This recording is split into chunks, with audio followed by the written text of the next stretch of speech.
The gathering before the cold. The air bites just enough to remind you that the warmth is fading. It is the kind of cold that clings to the edge of your breath, not yet fierce enough to chase you indoors, but insistent, a quiet messenger from the deep winter ahead. Overhead, the sky hangs in a flat sheet of pewter, a steady reminder that the days of sunlight spilling over the green are gone. You are not alone on the path. Along the narrow, beaten trail, others walk ahead and behind you, their moccasins whispering against the damp leaves. The forest seems to know. Its tall maples and oaks are bare, their fingers stripped and rattling gently in the wind. The ground is littered with their gold and brown offerings, crunching faintly beneath the steady rhythm of feet. Families walk in small clusters, their possessions bundled tight in leather bags or lashed with cord to wooden frames. A child runs ahead of her mother, a bundle of dried corn husks clutched in her hands, a gift for the games to come. A man carries a haunch of venison wrapped in deerskin, his face set with the pride of a successful hunt. Older women walk together, each with woven baskets filled with roots, berries, or the last hardy greens pulled from the frost-hardened soil. The people are coming together. It happens every year. In the days before the first true snow settles like a heavy hand over the land, the scattered bands and villages of the woodland tribes converge. The feast is more than a celebration. It is an exchange, a reckoning, a promise. Before the earth goes silent under the weight of winter, you make sure no one faces it alone. You reach a rise in the trail, and there it is. The gathering place sits in a wide clearing by the bend of a slow, dark river. Its banks are already lined with canoes, their frames pulled high on the shore. Smoke curls from the open mouths of bark-covered lodges and domed winter houses. In the center, a great fire crackles, its light flickering across the faces of the first arrivals. The smell of wood smoke mixes with roasting meat, tangy berries simmering in clay pots, and the faint sweetness of parched corn being ground into meal. A murmur of voices swells as more families arrive. Greetings are not shouted but spoken close. Embraces, firm grips on the forearm, a shared nod between old friends who have not crossed paths since the last thaw. You hear the sounds of drums from somewhere deeper in the camp, not yet urgent, just a steady heartbeat under the shifting hum of conversation. Beyond the fire, goods are being laid out on woven mats, bundles of furs, beaver, mink, muskrat, for trading, clay jars of preserved fish, strings of dried squash, carefully carved bone tools. A man unrolls a bundle of arrowheads, each one catching the light like a flake of frozen water.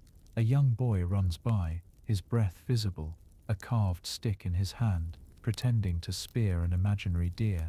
Winter is coming, yes, but for now, there is warmth and movement. You find a place by the fire's edge, your hands instinctively spreading to catch the heat. A woman beside you stirs a pot with a carved wooden ladle. The stew inside is thick with wild rice, chunks of venison, and mushrooms gathered before the frosts turned them brittle. She tells you without looking up that this pot is for the elders, the oldest among the gathering, because in the months ahead it is they who will need the most care. Her words are plain, but you feel the weight of the truth in them. Behind her, a group of young men returns from the tree line, dragging a freshly taken deer between them. They will work quickly now, skinning, cutting, preserving what they can. Nothing is wasted.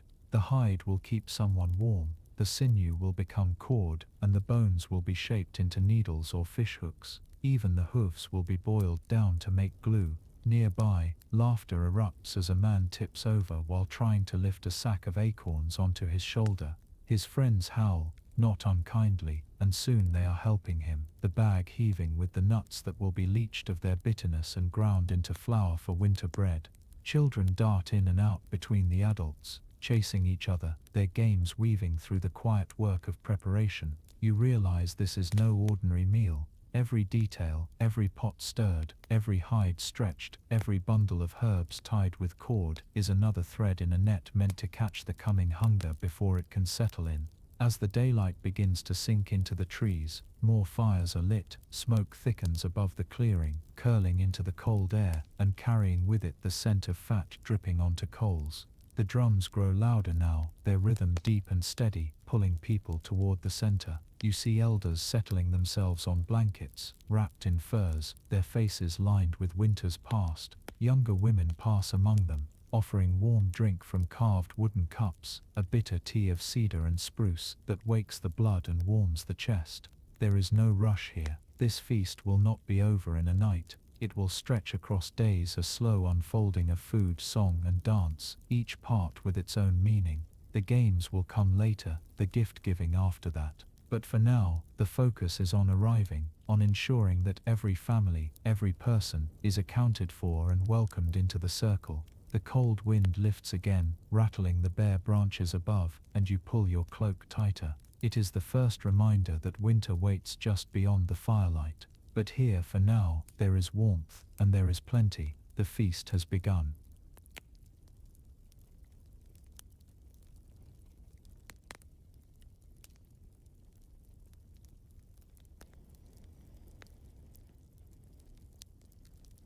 The morning comes slow in the gathering place, but it arrives with purpose. You wake to the crackle of rekindled fires, and the smell of smoke clinging to your clothes.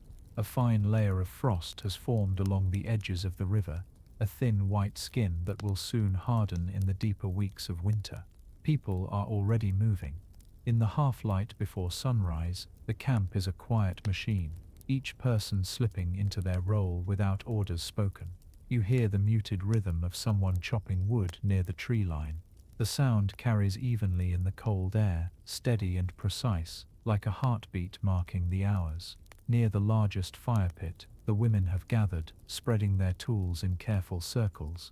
Baskets woven from black ash splints, shallow birch bark trays, knives of stone or bone, wooden ladles polished smooth by years of use. Around them, the ground is layered with mats woven from cattail reeds, protecting their knees from the frozen earth. They sit with their backs straight, their hands quick, sorting through the bounty collected for the feast. In one circle, a woman is working through a heap of acorns. Each nut is cracked open with a stone, the shell pried away to reveal the pale meat inside. These will be leached in cold water to wash away the bitterness before being ground into meal. Beside her, another woman scrapes the papery skins from dried cranberries, setting the deep red fruit aside to be stirred into stews or boiled into tart syrup. The rhythm of their work is unhurried, deliberate, the kind of pace you keep when you have a day ahead, not an hour. Across the clearing, the men who brought the deer yesterday are at their own work. Two crouch low, slicing through the hide with practiced hands, separating the layers cleanly. They speak little, only to call for a bone knife or to lift a section of meat toward the waiting racks. The racks stand near smaller fires, where smoke curls upward into the crisp air, wrapping the meat in its preserving touch. Not far from them, fish are being prepared. From the river's edge, a man brings up a willow basket heavy with fish caught in the night. They are gutted, rinsed in the cold water, and laid flat on split sticks to smoke over low embers. The scent mixes with the tang of cedar from the firewood, sharp and clean. Closer to the center of camp, the grain work begins. Women bend over wooden mortars, the long pestles rising and falling in rhythm. The sound is deep and hollow. Thump, lift, thump, as kernels of parched corn are crushed into coarse meal. The meal will thicken stews, form the base for flatbread, or be packed into storage bags for the winter months. Children take turns helping, their smaller hands wrapped around the pestles as they try to match the adults' steady pace. But the preparation is not just about food. This is a time for weaving the strands of survival into a tight braid, each task reinforcing the next. At the edge of camp, men are mending snowshoes with strips of rawhide, tightening the lattice so that they will hold firm when the drifts come. Others shape arrow shafts from straight lengths of ash, their knives shaving away thin curls of wood. A small pile of finished arrows rests nearby, fletched with goose feathers that catch the early light. Back at the fires, the first big cooking pots are filling. A woman tips dried beans into the broth, their pale shapes swirling in the steam. Another sprinkles in dried sumac berries, their tartness a sharp note against the rich meat. A third adds handfuls of wild onions, gathered weeks ago when the soil still yielded easily to the digging stick. The scents climb into the air, drifting across the camp like an invitation.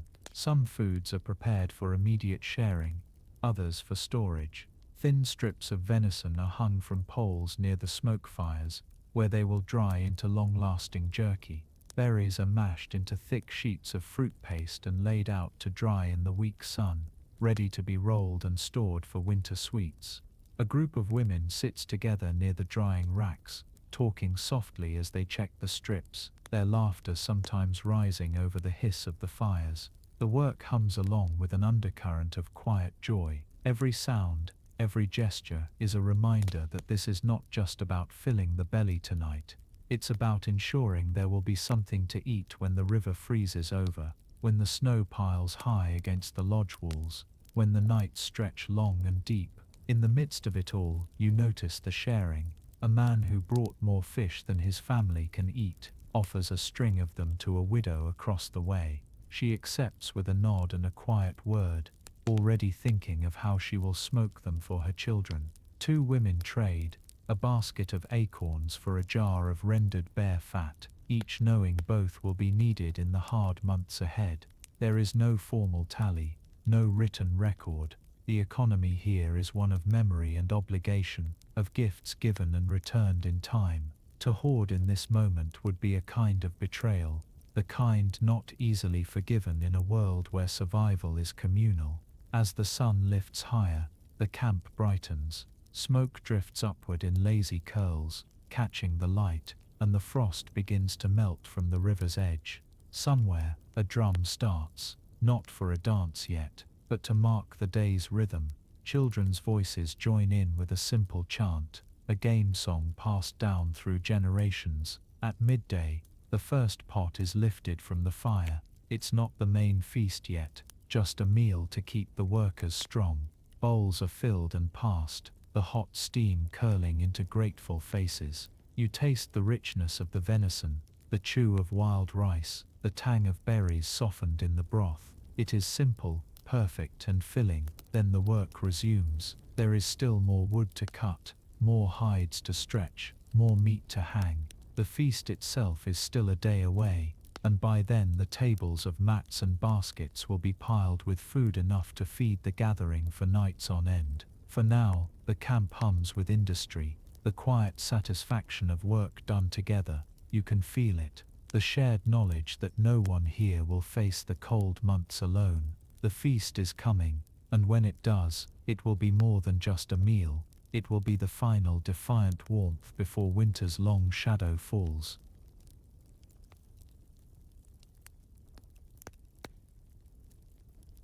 By the time the sun sinks toward the tree line, the work of the day has slowed to a hum. Smoke hangs low over the camp, carrying with it the mingled scents of meat, cedar, and wood ash. The air has a sharper edge now, a reminder that the night will bite harder than the last. People draw closer to the central space, drawn by the glow they know will soon flare into something more. The great fire pit, which all day has been a steady, practical flame for cooking and warmth, is being tended with new care. Men bring in thick logs of oak and hickory, stacking them in a deliberate pattern that will burn hot and long. A pile of birch bark lies ready, its thin curls catching the last light like coiled gold, to coax the fire into its first roar. But this is no ordinary campfire. Tonight's blaze will be one of the ceremonial fires, the ones that mark the true opening of the feast. It will burn not just for light or heat, but as a living emblem of the bonds between those gathered here. Around the pit, the elders have taken their places. Wrapped in furs, they sit on low stools or folded blankets, their expressions solemn. Some speak quietly to those beside them, others simply watch the preparations. Their presence is as much a part of the ritual as the fire itself, living witnesses to winters survived and to the feasts that have carried the people through them. The crowd begins to arrange itself in a loose ring, the younger ones in the back, the children darting forward to peer between legs. You find yourself standing with the others, the cold air prickling your face, your breath mingling with theirs in pale clouds. When the first flame catches, the murmurs quiet. The birch bark curls blacken and fold in on themselves, the fire licking higher with each breath of the wind. The logs begin to glow at the edges, a deep, slow heat that will feed the blaze through the night. One of the elders rises, leaning heavily on a carved staff. He moves to the fire's edge, and for a moment, the crowd leans in, expecting the first words. But he does not speak, not yet. Instead, he reaches into a small pouch, tied at his waist, and pulls out a pinch of dried tobacco. With a slow, deliberate motion, he scatters it onto the flames. The smoke curls sharply upward, carrying the offering skyward, a message to those unseen. Now he speaks. His voice is low but carries, the syllables rolling like a slow river. He speaks of gratitude, for the game hunted, for the food gathered, for the safe arrival of each person. He speaks of the old stories, of how the first fires were lit when the world was still new, and how they have been kept since then. He speaks of winter not as an enemy, but as a teacher, a season that demands respect and preparation. When he is done, another elder steps forward. This one is a woman, her long hair streaked with white and braided with beads. She too offers tobacco to the flames, then lifts her voice in song. It is a thin, high note at first, trembling in the cold, but it grows, gathering strength, until it wraps the crowd in its sound. Others join in, some with voices strong and steady, some soft and hesitant. The song rises with the fire. Its rhythm is marked by a drum that begins softly, then deepens. The beat is slow, each strike leaving room for the sound to travel out into the forest. It is not a dance song, that will come later. This one is for listening, for remembering. The children, restless at first, quiet down. The younger adults close their eyes, swaying slightly. Even the dogs lie still, ears flicking toward the sound. When the song ends, the fire has grown tall and fierce, its light reaching far into the surrounding trees. Sparks rise like small stars, vanishing into the dark. People step forward to feed it, not just with logs, but with tokens: a strip of cedar bark, a carved bead, a piece of woven cord. Each offering is small, but each carries a meaning known to the giver. Around the fire, the stories begin. Not all at once, not in any formal order, but in the way of gatherings, one voice sparking another, tales flowing like shared breath. There are stories of the hunts past, of the winters so cold the river froze solid to its bed, of the years when the snow came late and the people feared what it might mean. Some tell the old legends, of the first people, of the great animals, of how fire came to humankind. The children listen with wide eyes, their faces orange in the firelight. They have heard these stories before, but here, in the circle, they take on new weight. The telling is part of the keeping. Without it, the stories would fade like smoke. The fire burns on, steady and sure, as the night deepens. Every so often, someone rises to tend it, shifting the logs, feeding its heart. In the shadows beyond its reach, smaller fires burn near the lodges, but none rival this one. When you step back from the circle, the cold rushes in like a tide. The forest stands silent, its branches bare against the sky. You look back once more at the great fire, the figures gathered close around it, their voices low and steady. This is the heart of the feast, and the heart of the people, a flame lit not just to survive the winter, but to carry them into it together.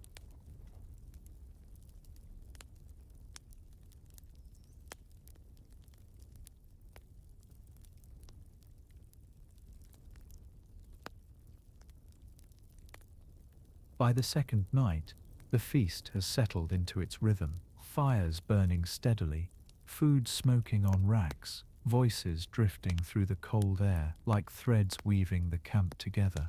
But tonight, the air carries a different kind of anticipation. The smell of cedar and venison is still there, the warmth of the central blaze still pulls people close. But the talk is less about work and more about who will give what, and to whom. Gift exchange night is more than a pleasant tradition here. It is a form of memory, a declaration of bonds that hold through the lean months. Gifts given now may be repaid months or even years later, and not always in kind. What matters is the act, the A signal. I remember you. I see your place here. I choose to keep you close. The first sign that it's about to begin comes when a pair of boys, both no more than 10 winters old, begin threading through the crowd with armfuls of cedar boughs. They toss them onto the central fire, and the blaze responds with a sudden flare, sending a bright, spicy scent into the night. Elders nod approvingly. The scent is part of the ritual, cleansing the space before the exchanges begin. The people begin to gather again in a circle, but this time it is looser than for the ceremonial fires. Small knots of friends and families stand together, shifting, whispering, laughing softly. Some carry bundles wrapped in deerskin or birch bark. Others keep their hands hidden in their cloaks, waiting for the moment to reveal what they have brought. An elder woman steps forward first. She carries a pair of snowshoes, the rawhide newly tightened, the wood frame polished smooth. She stops before a young man who was injured in the last hunt and will need them to travel safely when the drifts rise.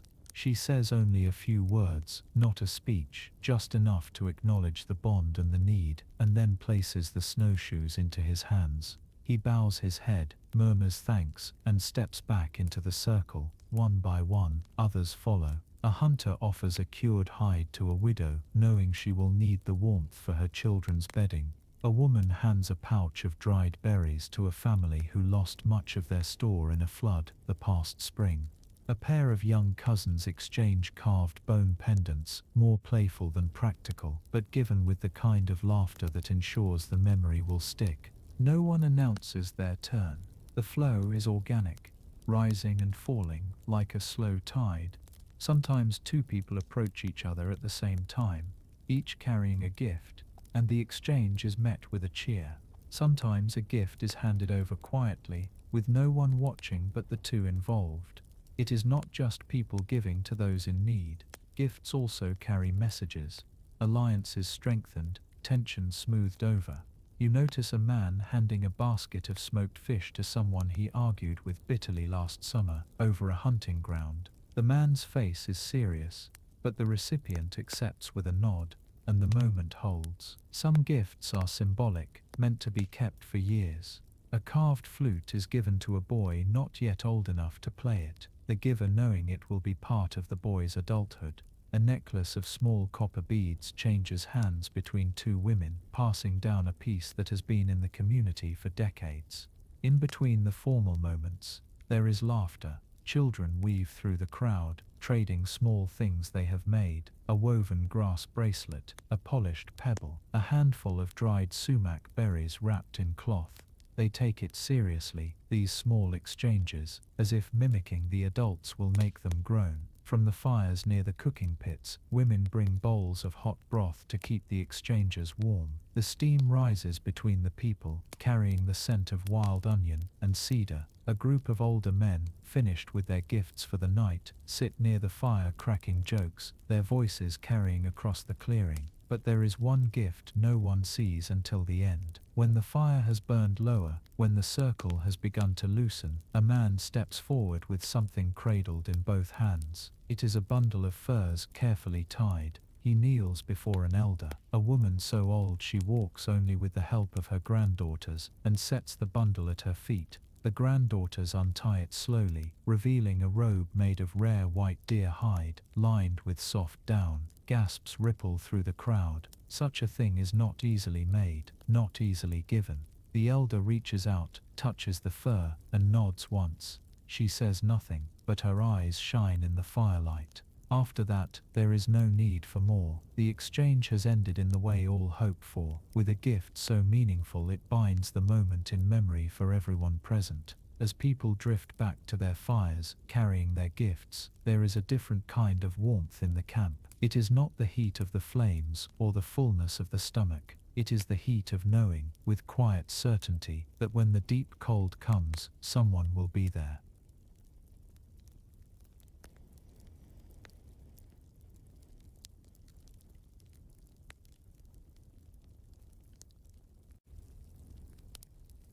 By the third night of the feast, the camp has a different pulse.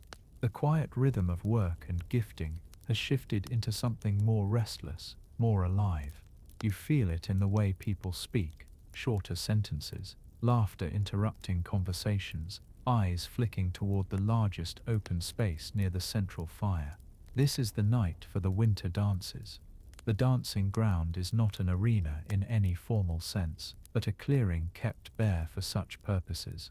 All day the young men have been stamping the snow down to a firm surface, spreading pine boughs along the edges so the spectators can sit without wetting their furs. Torches have been planted in the ground at even intervals, their flames shuddering in the wind, casting flickering rings of light that overlap like ripples in water. Before the first drum is struck, there is food. The dancers will need it. The winter dances can go on for hours. Women bring bowls of hot stew from the cooking fires, rich with venison and wild rice. Hunters share strips of smoked meat, still warm from the racks. Even those not dancing eat now, knowing they may be too absorbed later to remember hunger. The crowd gathers, but there is no rush to begin. The winter dances are not a performance to be watched, they are a call to participate. The drum is the one who speaks first. It begins with a single heartbeat. Thump, thump, thump, low and steady, as if testing the air. The crowd falls quiet, then another drum joins, faster, higher pitched, answering the first. A third comes in, and the rhythm deepens, layer upon layer until it is no longer separate beats but one living sound. The first dancers are the ones who have been waiting since sunrise. They step forward with the easy confidence of those who know the patterns by heart. A man with long hair braided tight and tipped with red-dyed fur leads, his feet moving in a steady, deliberate pattern, forward, stamp, sidestep, turn. Behind him, two women mirror his steps, their skirts swinging with each movement. There is no singing yet, only the drums and the sound of feet hitting earth in unison. The torches throw the dancers' shadows long and thin across the snow, making them seem taller, faster, almost otherworldly. Then the singing begins. Not from the dancers but from the ring of elders seated at the fire's edge. Their voices are low at first, carrying the melody like a thread. It is a song of winter's arrival, of the hunt, of the endurance that the cold demands. The words are not shouted but held, stretched, as if each one is given to the dancers to carry. More people join the circle. Children run in trying to match the steps, laughing when they stumble. Young men dance side by side, turning in perfect sync, their breath visible in the cold air. Women join in pairs, skirts flaring as they spin. The pattern grows, tightens, loosens, reforms, the circle breathing like a single being. The drummers shift the rhythm, it quickens, the steps following suit. Now the dance has teeth. It demands focus. You can see it in the way the dancers' shoulders tighten, the way their feet strike harder against the earth. The cold is forgotten, sweat gleams on brows, steam rises from fur collars. At the edge of the circle, an elder steps in. His movements are slower, but there is precision in every step, a weight that draws the eyes of those around him. Younger dancers shift to match his pace, the circle bending to his rhythm. This is not just skill, it is a lesson. Winter is not always about speed, sometimes survival is in the measured step. The song changes again, the melody lifting, the drums driving the feet faster still. The circle splinters into smaller lines, weaving and crossing like threads in a loom. The dancers call out to one another between breaths, laughter spilling into the air. This is celebration now.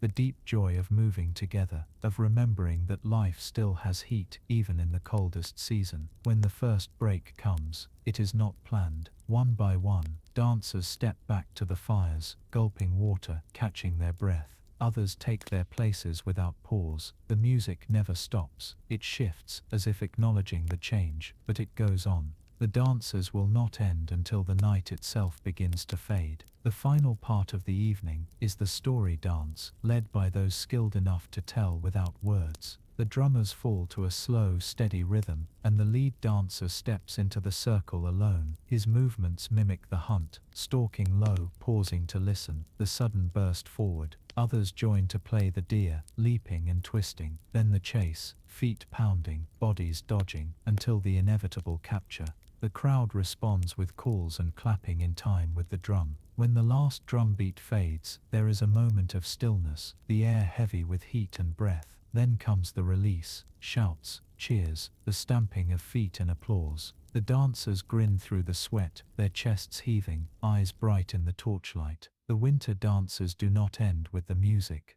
They linger, in the warmth of tired muscles, in the ache of lungs filled with cold air, in the shared memory of a night when the whole camp moved as one. As the crowd drifts back toward the smaller fires, the sound of the drums seems to echo still, a heartbeat under the frozen sky.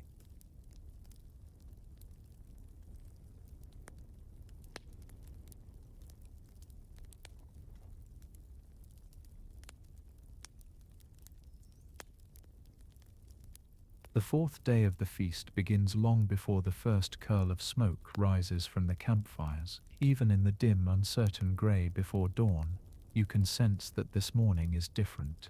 The songs, laughter, and the ease of the last nights are gone. What you hear instead is the measured sound of people dressing in the cold, leather creaking, furs whispering as they're pulled tight, the faint clink of bone fastenings being tied. The air is brittle, the kind of cold that bites at the inside of your nose and stiffens your eyelashes. When you exhale, your breath rises in a pale column that lingers before slowly twisting away. It is the kind of cold that tells you the snow will soon deepen, locking the forest in for weeks at a time. That is why today matters. This is the silent hunt. The departure. There is no gathering in the central firelight. The hunters meet instead at the camp's farthest edge, where the snow has been trampled thin by foot traffic. The people who come to see them off stand at a respectful distance, no cheerful send-off, no boisterous farewells. This is not a hunt for sport or glory, it is necessity, sharpened by the knowledge that the next chance may not come until the moon has turned twice. They are a small group, 8 hunters, each layered in buckskin and fur, the collars and cuffs lined with soft hare's wool. The men and women in the party wear their snowshoes slung across their backs for now, ready to be strapped on once they leave the camp's beaten paths. Every bow is unstrung to keep the wood from stiffening in the cold, and the arrows are carried in quivers lined with rabbit hide to prevent the fletching from freezing. 2 sleds wait nearby, low and narrow, their runners polished smooth. The sled dogs stand quietly, lean and sharp-eyed, their breath fogging in the air. Even the animals seem to sense the weight of the day. A hunter kneels to rest his forehead briefly against the lead dogs, an unspoken promise between them. A soft hand gesture passes through the group, and they set off. The only sound is the rhythmic crunch, crunch, crunch of moccasins pressing down the frost-hardened snow. The camp fades behind them, until it is only a faint thread of smoke in the pale sky. Entering the forest is another world entirely. The air seems heavier under the pines, holding the scent of sap and the faint tang of ice. The snow lies untouched except for the delicate record of the night's travelers, a fox's light-footed trail, the drag of a hare's body between prints, the faint stippling where a bird hopped along the ground before taking flight. The hunters spread out slightly, keeping each other within sight but not close enough to alarm any animal ahead. Each knows their place without discussion. The youngest hunter takes the far flank, moving with quick, eager steps that earn a subtle hand signal from the leader to slow down. The oldest in the group moves steadily in the center, scanning the snow for more than just tracks, reading the set of twigs, the disturbed crust where an animal may have brushed past. They speak no words, but the silence is not empty. In the forest, silence is filled with information. The distant groan of a tree shifting under frost tells of wind patterns. The muffled whir of wings overhead suggests open water somewhere nearby. Even the sound of snow falling from a high branch can speak volumes, of animal movement, of direction, of what lies ahead. The first trail. It is the lead hunter who finds it. A pair of deep, heart-shaped prints crossing a frozen creek. He crouches, brushing a gloved hand along the edge of the impression. The snow here is soft, the edges only faintly crumbled, fresh, less than an hour old. He raises 2 fingers. Deer, then points toward the thicker woods on the far side of the creek. The group adjusts without a word, shifting their line to begin an encircling pattern.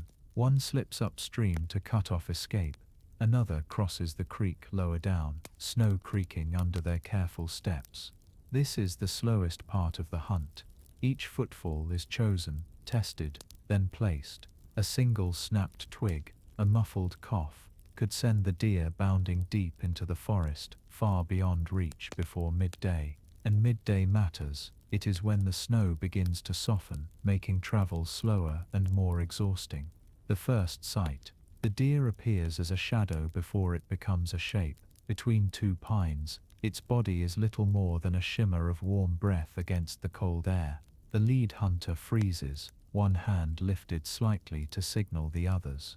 The bow comes off his shoulder with practiced ease, strung with a single fluid motion. The arrow is nocked. The deer steps into a shaft of pale light. Its ears twitch, head turning toward the faint sound of snow settling from a branch. Its sides rise and fall in steady rhythm, unalarmed, for now. The release is smooth, almost soundless. The arrow's flight is a dark line against the snow. The deer collapses instantly. The kill quick and clean. The group gathers. One hand rests briefly on the animal's flank in respect, a silent acknowledgement that its life will become their life in the months ahead. The hide is removed with practiced efficiency, rolled and tied. The meat is cut into manageable sections and packed onto one of the sleds. Nothing will be wasted. Sinew for bowstrings, bone for tools, hide for clothing. The hunt continues. There is no pause. The forest holds more, and the day is still young. A flurry of tracks near a stand of alder draws the group's attention. Hare, perhaps 2 or 3, and recent. The smaller game will not match the deer for weight, but its meat will fill many stew pots in the thin months. One hunter slips ahead alone, moving low and careful. The others spread wide, driving the hares gently toward the waiting bough. A sudden burst of movement, white shapes darting across the snow, is met with quick, accurate shots. 3 hares are taken, each swiftly cleaned and tied to the sled frame. The last hunt of the morning comes not from tracking, but from listening.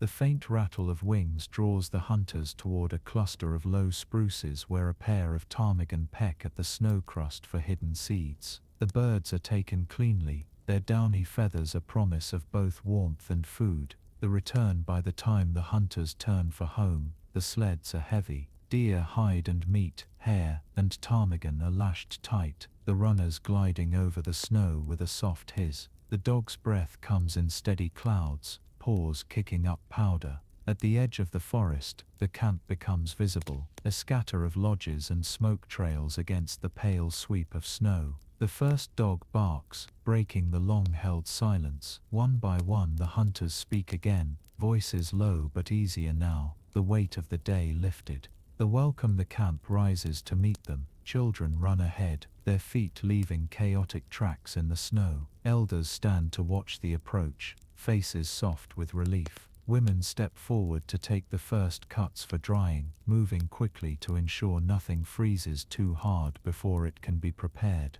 The deer hide is stretched on a frame before the sun has fully set, scraped clean and hung where the smoke from the fires will season it. The meat is portioned, some to be eaten fresh tonight in thick stew, the rest hung high to freeze before being smoked over the coming days. Even the smallest scraps are claimed, marrow for broth, fat for cooking or sealing boots against wet. That night, the silent hunt becomes a story around the fire. Not a tale of boasting or individual triumph, but of readiness, of the camp's resilience. The elders speak softly of hunts past, of winters survived with less, of the bond between those who walk into the cold together and return with life enough to carry everyone forward. It is not just the food that warms the camp tonight. It is the unspoken truth that in the deep cold survival is never a matter of one person's skill. It is the weave of many hunters, dogs, the hands that prepare and preserve, the voices that remember, and that perhaps is the real reason the silent hunt endures.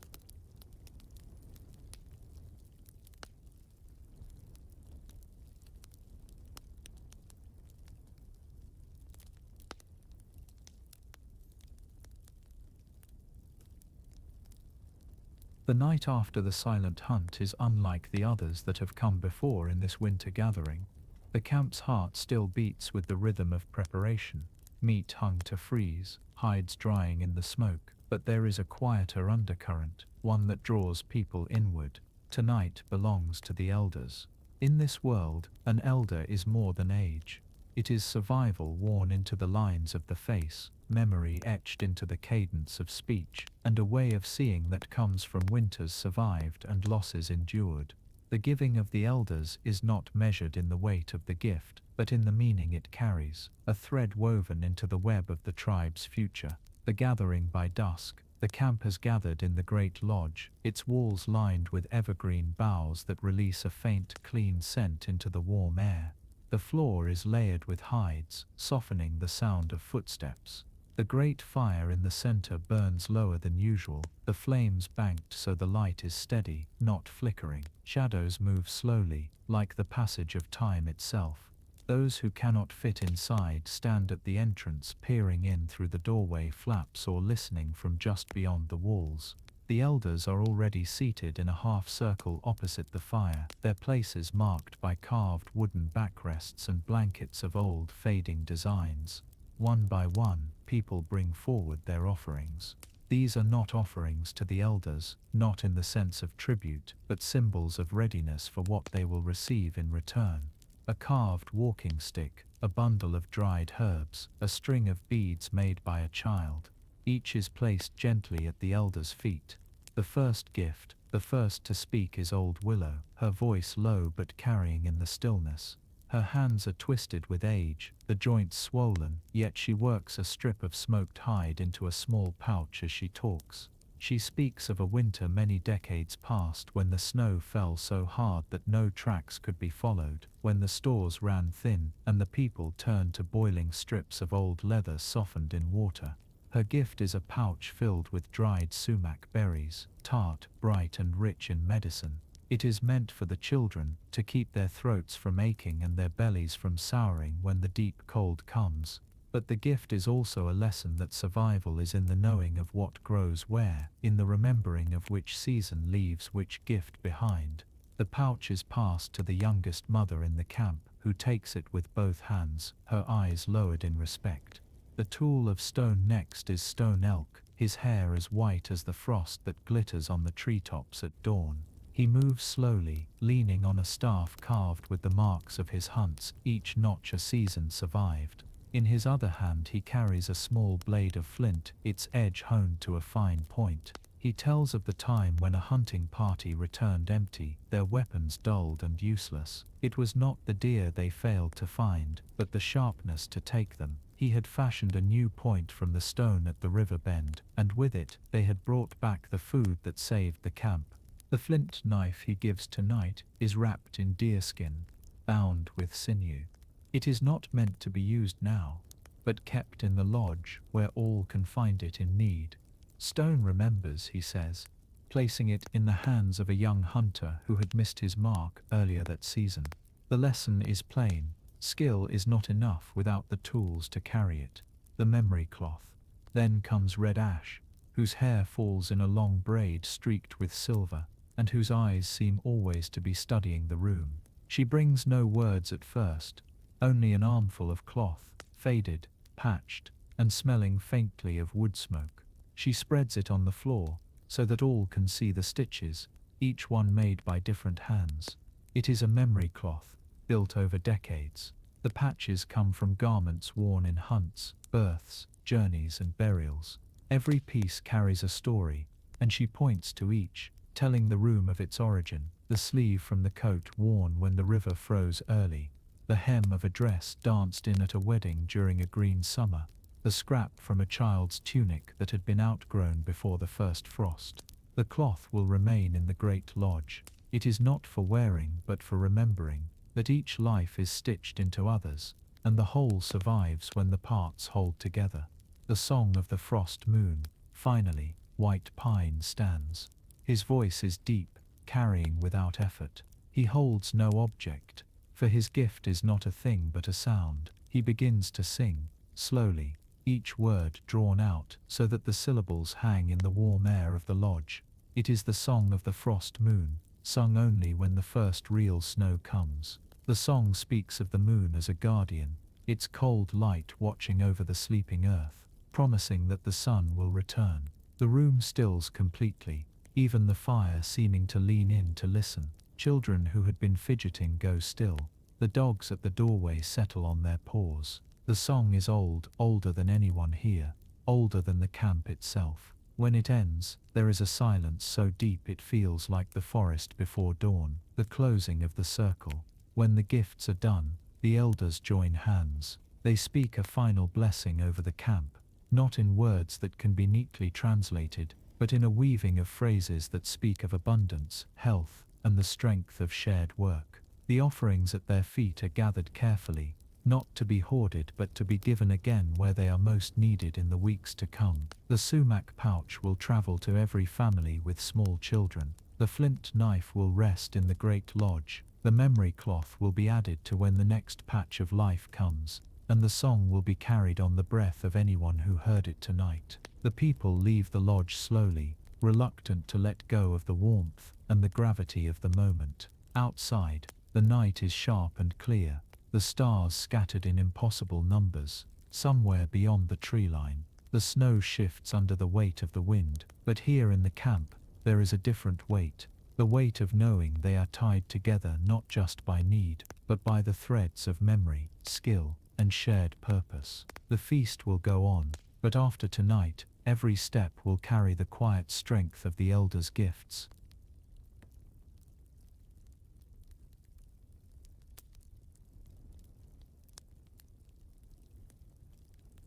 The feast is never endless.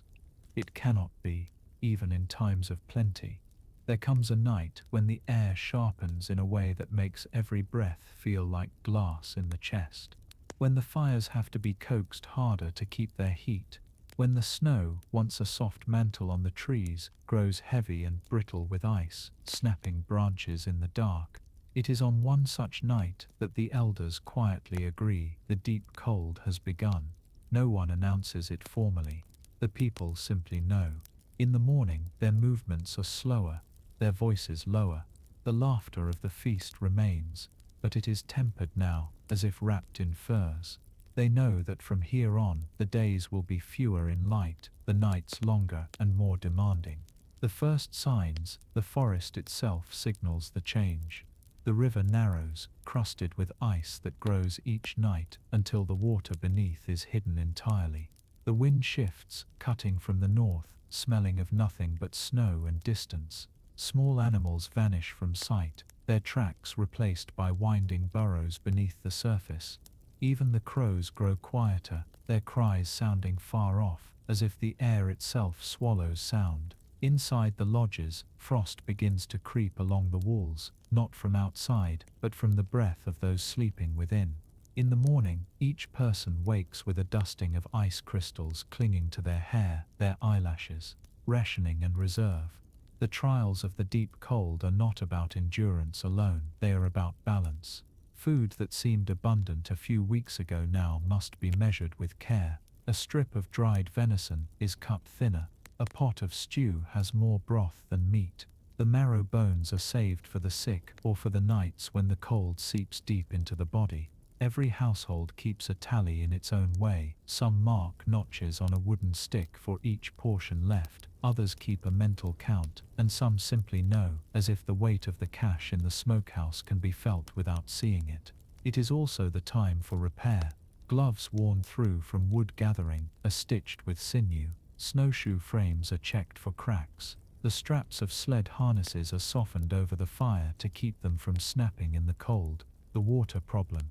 In deep cold, water itself becomes a trial. Snow can be melted, yes, but the heat it takes to turn it into drinkable water is precious. Too much melting robs the fire of its strength. Too little means thirst that creeps into the bones. The old way, before iron pots came through trade, is to heat stones in the fire and drop them into a carved wooden trough filled with snow. The stones hiss and steam, melting the snow quickly without blackening it with soot. Even now, with trade goods in use, some families still prefer the stone method, not for tradition's sake alone, but because it keeps the pot free for cooking. The sound of the cold.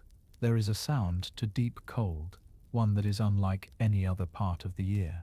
At night, the trees crack, loud, sharp, startling, as their sap freezes and expands. The sound can travel far, making it difficult to judge distance. Hunters speak of hearing a crack like a gunshot when they are alone in the forest, only to find no sign of movement anywhere near. The snow, too, changes. It no longer sighs underfoot but squeaks, a high, tight sound that betrays any movement. It is one reason hunting is so rare in this season. Silence is impossible, and prey can hear a hunter long before they see them. Illness and care. With the cold comes sickness, not always in the form of fevers or coughs, but in the slow wasting of the body. When warmth and food run thin, children grow listless, elders move less often from their bedding, the healers work constantly. Willow bark is stripped and dried for tea. Pine needles are steeped to make a drink rich in what the body needs to keep strong. The steam from boiled cedar is inhaled to clear the head and lungs. Care is not just medicine, it is sitting beside someone as they sleep, keeping the fire high for them, singing low songs to keep their spirit from sinking too far into the cold. The work of the young, the deep cold, demands more from the young. Boys barely into their teens are sent to gather firewood with the men, learning which wood burns slowest, which can be split even when frozen hard. Girls help their mothers scrape hides until their hands are stiff and red, or work beside the elders to patch tears in clothing. It is in this season that many earn their first scars, from a split knuckle while chopping wood, from frostbite on fingertips not covered fast enough, from a sled rope that burns the skin in the dry cold. These marks are not mourned, they are remembered as proof that one has worked through the season that tests everyone. The night watch in the deep cold. The night is both friend and danger. The stars are bright and endless, and the moon casts a light so strong it makes the snow glitter as if it were dusted with powdered glass. But in that same light, danger moves. Wolves follow at a distance, testing for weakness. Sometimes the bark of the dogs in camp is the only warning before shapes move along the edge of the trees. The hunters do not sleep all at once. Two remain awake, wrapped in furs, sitting near the outer fires with bows at hand. The cold makes the hours crawl. To keep awake, they talk quietly, not stories of fear but of plans for spring, of hunts yet to come, of fish they will catch when the ice breaks. In the deep cold, even hope must be spoken aloud to keep it alive. The first break, the trials of the deep cold are not endless, though they feel that way in the heart of them. One morning, a change comes, so small it could be missed by anyone not looking for it. The snow's surface softens ever so slightly. The river's ice, once silent, hums faintly with the whisper of moving water beneath. The sun lingers a breath longer over the tree line before it slips away. The people do not celebrate yet. They know there may still be storms, the cold may still bite, but they feel the shift, and in that there is strength, the knowledge that the worst has passed before and will pass again.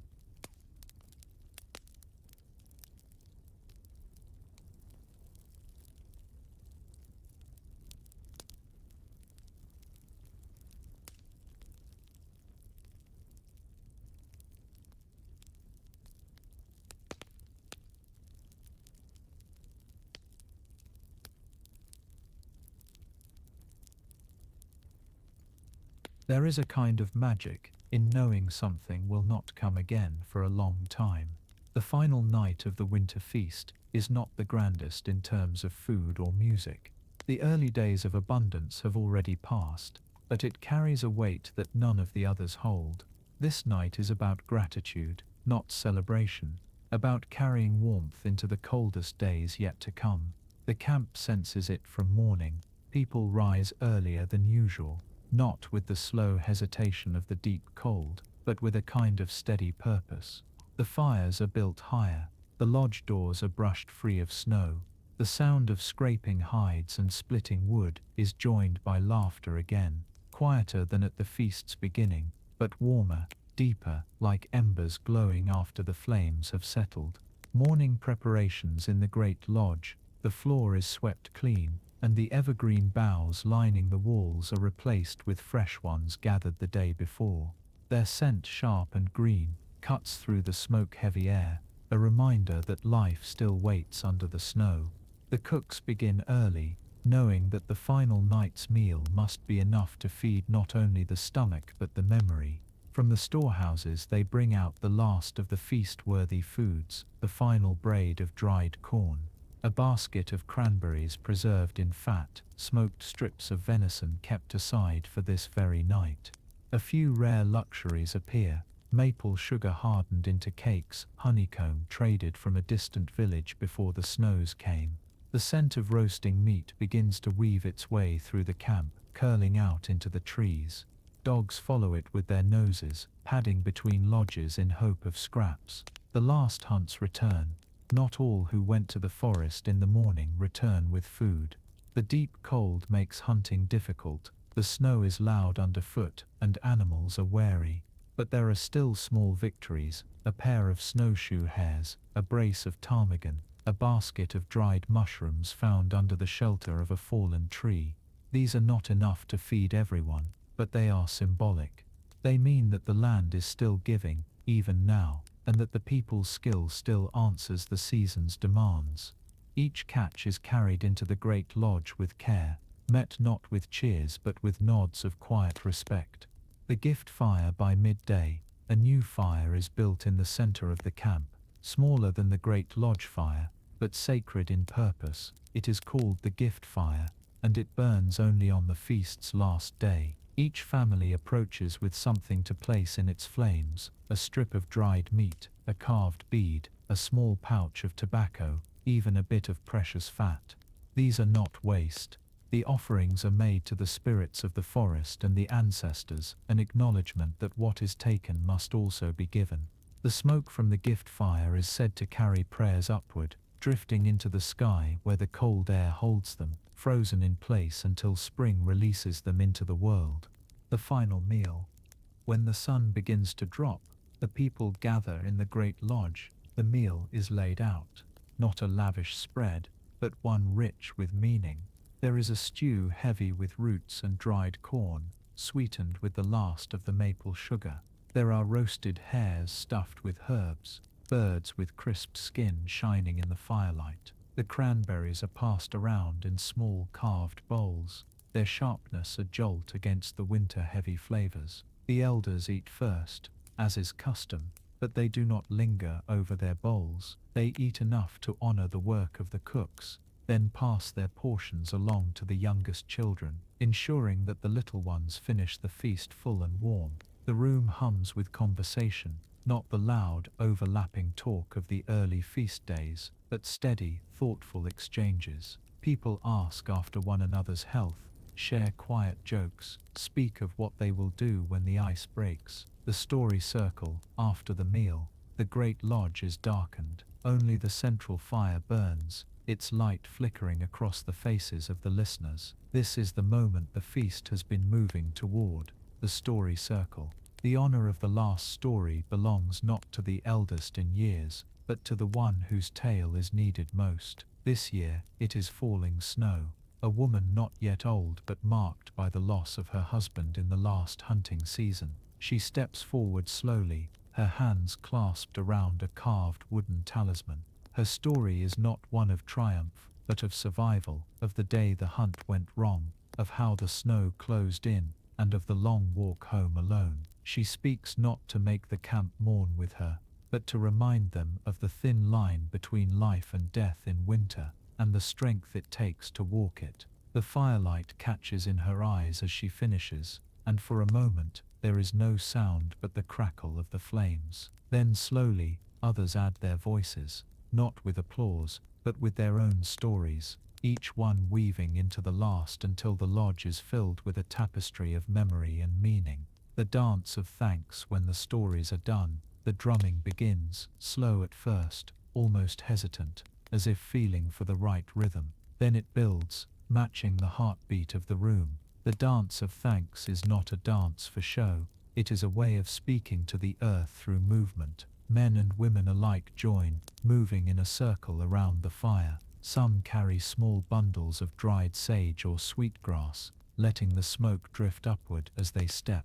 The children mimic them, their movements uneven but full of intent. The circle grows, tightens, and then opens again, a living reminder that the people's survival is in their unity. The closing flame. When the dance is done, the fire is left to burn low. One by one, families take embers from it to rekindle their home fires. These embers are said to carry the warmth of the feast into the hardest weeks of winter, linking every lodge to the heart of the camp.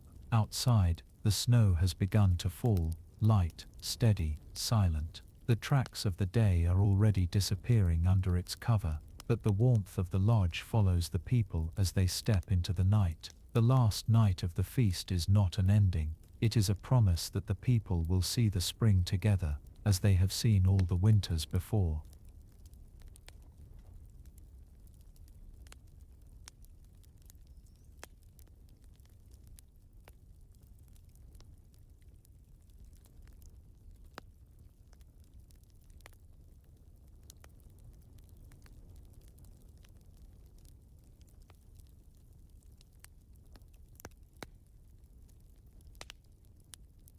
The last embers from the feast have long since been carried to the home fires.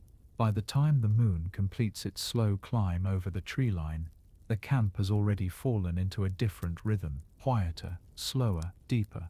The laughter that marked the feast has been banked like the coals of a fire, kept alive but hidden under layers of patience and endurance. The winter's long silence is not truly silent, but the sounds it holds are few and precious. They belong to the crackle of a fire in the night, the creak of frozen wood, the muffled thud of snow sliding from a lodge roof. Anything louder feels out of place, as if the cold itself has claimed the right to speak. The shape of the days. The days begin late and end early. Even at midday, the light seems thin, filtered through the constant drift of frost in the air. The sun touches the snow with gold for only an hour or two before retreating, leaving long shadows that creep across the camp. Work is done in small bursts. Wood is chopped, water is fetched, traps are checked, but no one stays outside longer than they must. The wind is a patient enemy in the deep cold. It does not need to rush to take its toll. Inside the lodges, life folds inward. People sit closer to the fire, speaking less, their hands always moving, stitching, carving, mending, braiding. A sense of shared watchfulness settles in, as if each person is holding a piece of the season's weight so it does not crush the others. The frozen world beyond the camp. The forest is locked under ice. Branches wear coats of frost so thick they seem carved from crystal. The river is buried beneath layers of snow, its current reduced to a distant hum that can only be heard when you kneel and press your ear to the ice. The animals have retreated into their own forms of silence. Squirrels stay deep in their nests, deer move less often, wolves travel in shadows. Even the birds are scarce. The few that remain send their calls out into the cold like measured words, conserving their energy. The watchers of the night. The night watch never ends, though its purpose changes. During the feast it was a guard against hungry predators drawn to the scent of food. Now it is as much about guarding the fire as the people. If the fire dies in the night, it is more than a matter of comfort. Without its heat, water freezes solid, clothing stiffens and frost creeps into the sleeping places. The watchers feed the flames in quiet shifts, tending them as if they were living things, which in a way they are. Some nights the aurora appears, shimmering across the sky in ribbons of green and pale purple. The watchers speak little when this happens, but they do not look away. The lights are said to be the dancing spirits of those who walked the winter paths before, keeping company with the living during the long silence. The trials within the deep cold tests more than the body. It tests the mind. And this is where the winter's long silence is most dangerous. Days without change can stretch a person thin. Without stories, without song, the mind can grow restless and heavy. It is for this reason that even in the leanest days, someone will rise in the evening to tell a tale or sing a verse. It may be a short story, a single song, but it is enough to keep the thread of connection alive. Mothers tell children about the warm moons of summer. Hunters speak of great hunts in years past. The elders tell stories of winters so fierce that the ice split the trees wide open, yet still the people endured. The hidden work. Even in this stillness, there is preparation. Snares are mended in case the rabbits move early. Seeds are checked in their storage pouches, counted and inspected. Sloughs are repaired, so they will be ready for the first thaw. Every action is small, but together they form a quiet promise. We will see the end of this illness and care in the silence. The healers work constantly in the winter's long silence. Infections can linger longer in the cold. Coughs travel quickly in the close quarters of the lodges. Weakness can turn into danger in only a few days. Herbal teas are brewed from pine and spruce, from dried herbs stored since summer. Steam baths are made in small covered frames, heated stones placed inside with handfuls of cedar or sage to cleanse the lungs. The work is unglamorous, but it is as important as any hunt or fire watch. The first thaw dream in the long silence. Dreams take on a strange clarity. Perhaps it is the constant cold, the dim light, or the closeness of the lodges, but many speak of dreaming of spring with a vividness that borders on vision. People wake saying they saw the first green shoot pushing through melting snow. They tell of the smell of wet earth, the rush of river water breaking free, the sound of geese returning overhead. These dreams are not dismissed. They are shared, and each telling adds a little warmth to the lodge. The elders say these dreams are the mind's way of keeping the spirit awake until the world follows. The quiet shift one morning, without ceremony, the silence changes. It is not spring yet, far from it, but the snow's crust softens slightly, and the air carries a faint wetness instead of the sharp, dry bite of midwinter.